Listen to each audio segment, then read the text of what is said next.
မင်္ဂလာပါရှင်ဒီနေ့တော့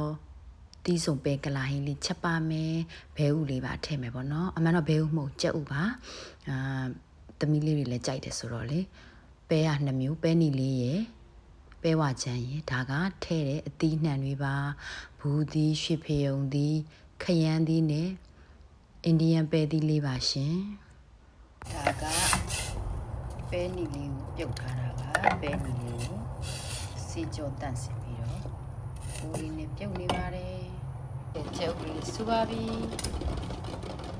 ပဲပြုတ်ထားတာနူးတော့မယ်နော်အောက်ဆိုရင်ပဲကဤပါပြီပဲလေးရဒါမလို့ channel မှာပြင်းတော့တင်ရွက်ကလေးပါ curry leaf ပေါ့နော်ဒါလေးကိုနည်းနည်းခူးမယ်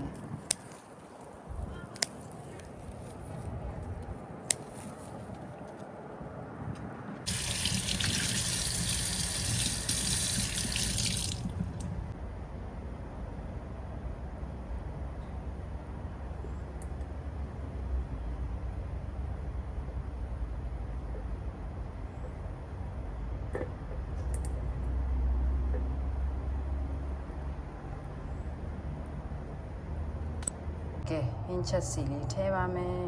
နည်းနည်းလေးပေါ့နော်မင်းမထည့်မယ်ဟင်းချက်အမွေဟင်းခတ်အမွေကြိုက်တယ်ပေါ့နော်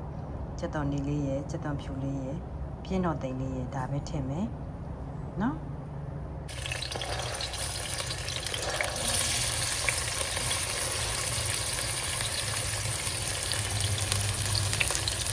စနေမဟုတ်ဘူးနော်စနေမဟုတ်ဘူးနည်းနည်းထည့်ပါမယ်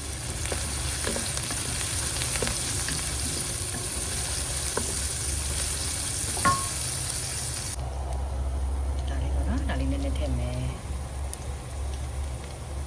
ညံ့ညံ့နဲ့တမီးလေးဆက်ပါစို့ဒ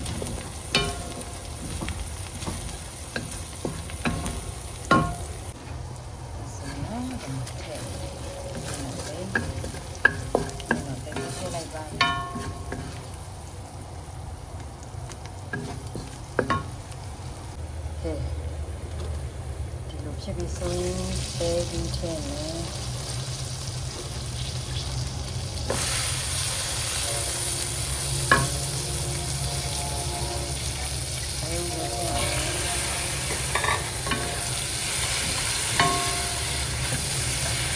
ဒီညံ့နေနဲ့ဘဲဦးနဲ့ဝင်ထည့်ချက်လိုက်ပါမယ်နော်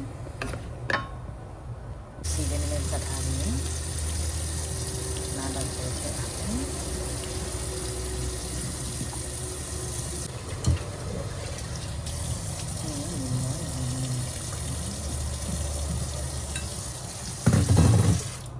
ဒါ pink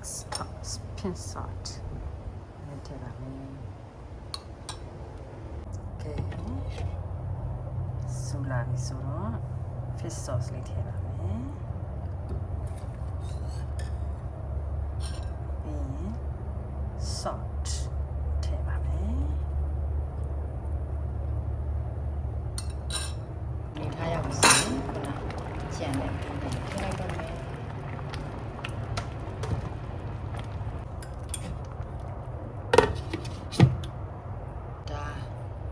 သုံးတဲ့ fish sauce တစ်စိမ့်ပေါ့နော် restaurant ဒီပုံမှာဝယ်လို့ရတယ်ဈေးလေသူကချိုတယ်လို့နော်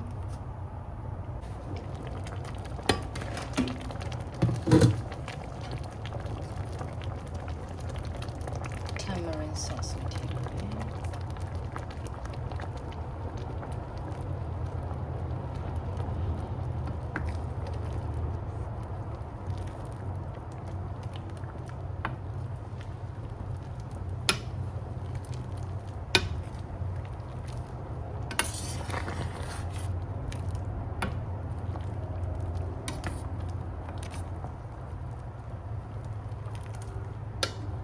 တီးရွက်လေးအနေထားရောက်ပြီဆိုရင်မေမိုကမီးပိတ်လိုက်ပါပြီ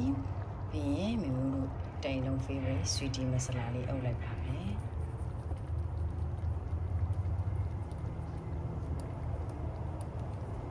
ထာဒါဒါဆိုရင်တီးဆုံးပဲကလာဟင်းလေးရပါပြီ